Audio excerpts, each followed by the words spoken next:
M के times news में आपका स्वागत है। मैं हूं एम के आजाद।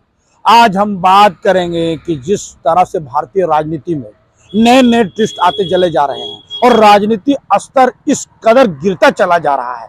लोकतंत्र की बात करने वाले जब लोकतंत्र के सबसे बड़े मंदिर में जब धक्का मुक्की करते हुए नजर आए, एक दूसरे को रोकते हुए नजर आए, तो लोकतंत्र बच कहाँ रहा है। और इसी बात को लेकर इंडिया गठबंधन ने जरूर आवाज उठाई। वो यह कहते हुए नजर आए कि लोकतंत्र का बचाना वर्तमान की सरकार में बड़ा मुश्किल भरा काम है।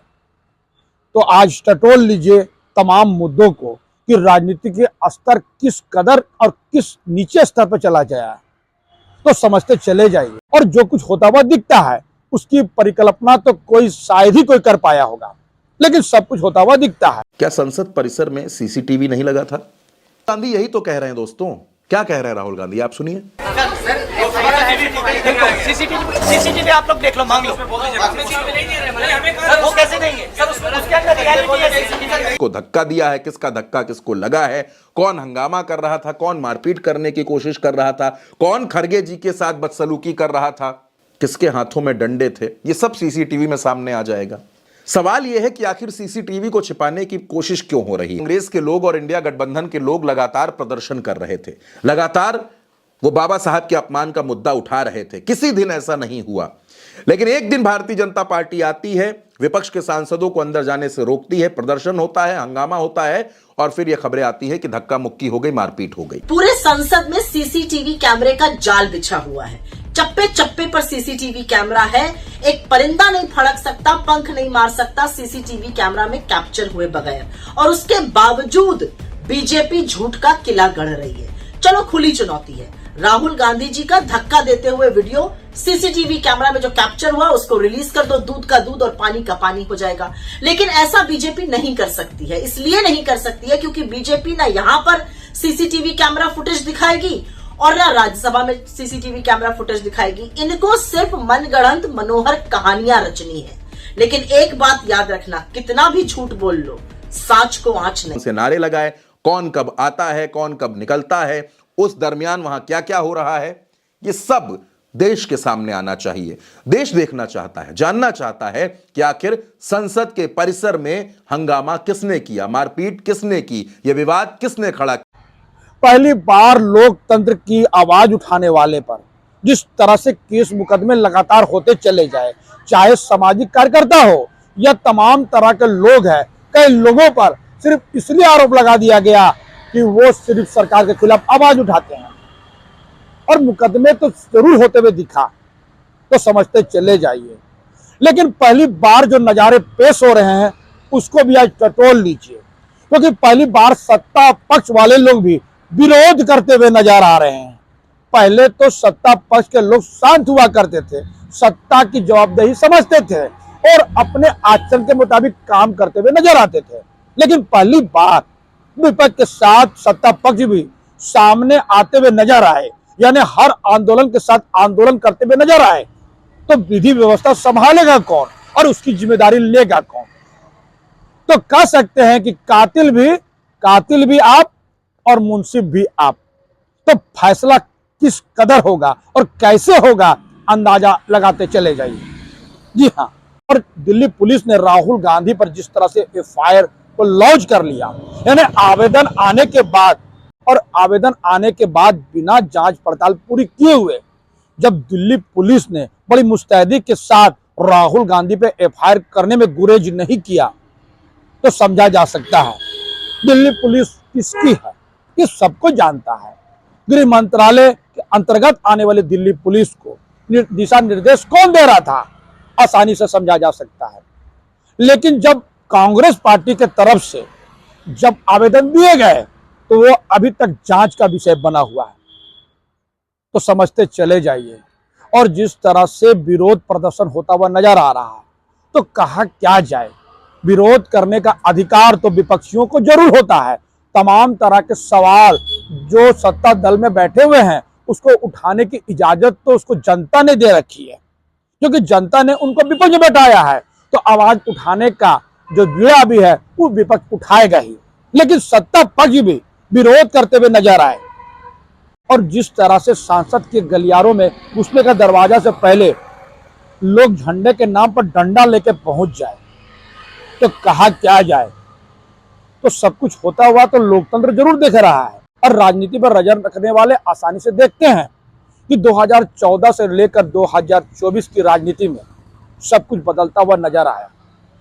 किस किस चीज को आप टटोलते चले जाइएगा, सब कुछ होता हुआ दिखा।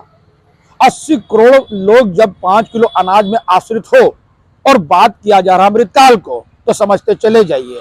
भूख सूचकांक को जोड़ लीजिएगा तो होश पागता हो जाएंगे।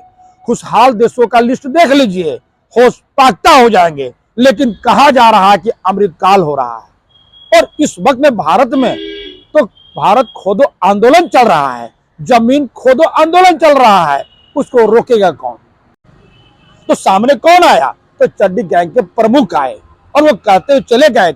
और कुछ लोग हिंदू का नेता बनने की होड़ में जहां तहां खोज रहे हैं, ये कतई उचित नहीं है। तो कहा क्या जाएगा, सब कुछ देखते चले जाइए। अमृतकाल को टटोल लीजिए तो कई चीज पन्नों में दर्ज होते हुए चला जाएगा कि सत्ता पक्ष को लगातार ईडी और सीबीआई और इनकम टैक्स के छापे किस ओर इशारा करते हुए नजर आ रहे हैं। पहली बार विपक्ष के तमाम लोग संदेह के घेरे में हैं। तमाम लोग यानी विपक्षी तमाम लोग संदेह के घेरे में हैं और पहली बार देखा गया कि लोकतंत्र बचेगा तो कैसे बचेगा। तो कहा जा रहा है कि विपक्ष के तमाम लोग चोर हैं, बेईमान हैं, भ्रष्ट हैं, तभी तो ईडी, सीबीआई, इनकम टैक्स तमाम लोग उन्हीं के दरवाजे पर दस्तक देते हुए नजर आए। कौन बचा है और कौन बचेगा? राहुल गांधी पर यह पहली मुकदमा बिल्कुल नहीं है। याद कर लीजिए, हीट स्पीच को लेकर यानी मोदी सरनेम को लेकर जिस तरह से कोर्ट ने सजा सुनाई और आनंद फानन में उसकी सदस्यता रद्द कर दी, वो भला हो सुप्रीम कोर्ट का जो इस मामले को खारिज कर दिया। जो समझते चले जाइए कि लोकतंत्र किस ओर जा रहा है और राजनीति का स्तर कहां जा रहा है, कौन बचा है। चाहे ममता बनर्जी के भतीजे अभिषेक बनर्जी हो या हेमंत सोरेन हो या फिर खुद राहुल गांधी को ले लीजिए, प्रियंका गांधी के मामले को ले लीजिए, रॉबर्ट वड्रा के मामले को ले लीजिए, किस तरह से इंट्रोगेट हुई।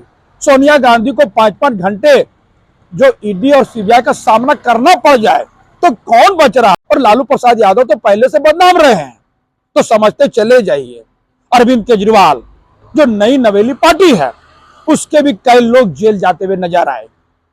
और कोर्ट की टिप्पणी को भी टटोल लीजिएगा। हेमंत सोरेन के मामले में कोर्ट ने क्या टिप्पणी की, यानी गजब की बात है। राज्य के किसी जमीन घोटाले की जांच अगर सीबीआई और ईडी करते हुए नजर आए तो कहा क्या जाए। तो सरकार के पास अपनी क्या बचती है, यानी राज्य सरकार अपनी जमीन घोटाले की जांच न करके अगर केंद्र करने लगी तो सब कुछ तो केंद्र के इशारे पे होता हुआ दिखेगा। यही तो राजनीतिक परिदृश्य सामने लाया जा रहा है। तो सभी लोग विपक्ष के लोग चोर हैं। बताया जाता है कि विश्व में सबसे बड़ा लोकतंत्र तो भारत में है। तो ये कैसा लोकतंत्र है कि तमाम विपक्षी लोग चोर हैं, बेईमान हैं। यही तो इशारा है ईडी और सीबीआई का है। बच कौन रहा है? वही लोग जो सत्ता पक्ष के साथ जुट जाते हैं। और बड़े दिलचस्प नजारे हैं, जो लोग विपक्ष में हैं और सत्ता पक्ष के साथ चले जाते हैं तो सब कुछ दूध का धुला हो जाते हैं। वॉशिंग मशीन की बात विपक्ष लगातार उठा रहे हैं कि उस वॉशिंग मशीन में वो धुल जाएंगे। और तमाम बड़े नेताओं का लिस्ट देख लीजिए, हाल फिलहाल को टटोल लीजिएगा। और अजीत पवार का 1000 करोड़ का संपत्ति रिलीज हो गई, क्योंकि इस वक्त में वो सत्ता में जरूर बने हुए हैं और वो भी कहां, महाराष्ट्र की राजनीति में एक बड़ा भूमिका निभा रहे हैं। और विपक्ष में रहे, उसमें ईडी सीबीआई के छापे पड़े और वो सत्ता पक्ष में चले जाएंगे तो सब कुछ दूध का धुला होता हुआ दिखेगा। तो कैसे कहा जाएगा कि भारत दुनिया का सबसे बड़ा लोकतंत्र रह गया है। इस देश के तमाम विपक्षी लोग चोर, बेईमान और तमाम आरोपों से घिरे हो तो कहा क्या जाएगा। बड़े दिलचस्प नजारे हैं। कल कहा जा रहा था कि राहुल गांधी की धक्का मुक्की से 2 सांसद घायल हो गए, वो भी भारतीय जनता पार्टी का। कोई क्या कह रहा था, कोई क्या कर रहा था, तो समझते चले जाइए। एक सांसद ने कहा कि कि राहुल गांधी आगे थे और पीछे से धक्का आ रहा था। एक ने कहा और राहुल गांधी ने धक्का मार दिया। और भला हो राहुल गांधी का, जो सारंगी का हाल चाल पूछने के लिए वहां मौजूद हुए। लेकिन निशिकांत दुबे, जो झारखंड के गोड्डा से लोक सांसद हैं, उन्होंने जिस शब्दों का प्रयोग राहुल गांधी के लिए किया, वो कहां से उचित है। और मांग किया जा रहा है विपक्ष के लोगों के द्वारा कि आप अब फुटेज दिखला दीजिए, तमाम फुटेज, क्योंकि चप्पे चप्पे पे तो जरूर और जरूर सीसी कैमरा तैनात होगा। तो समझते चले जाइए, लेकिन देगा कौन। मैंने कहा ना कि कातिल ही अब मुंसिफ बन गए हो तो सजा कौन सुनाएगा। दिल्ली पुलिस कहां से राहुल गांधी का सुनेगा। यही बात राजनीतिक गलियारों पर चर्चा का विषय बना हुआ है। और समझते चले जाइए, जब भी अडानी के मामले सामने आते हैं तो किस तरह से सत्ता पक्ष के लोग बेचैन हो जाते हैं, ये कोई छुपी बात तो बिल्कुल नहीं है। अभिषेक मनु सिंघवी को ले लीजिए, उसके सीट में 500 के गड्ढिया मिल गए। सब कुछ कैमरा के सामने हुआ तो जांच करेगा कौन। क्यों गड्ढिया रखने वाले क्या कैमरे से बच गए होंगे। तो समझते चले जाइए।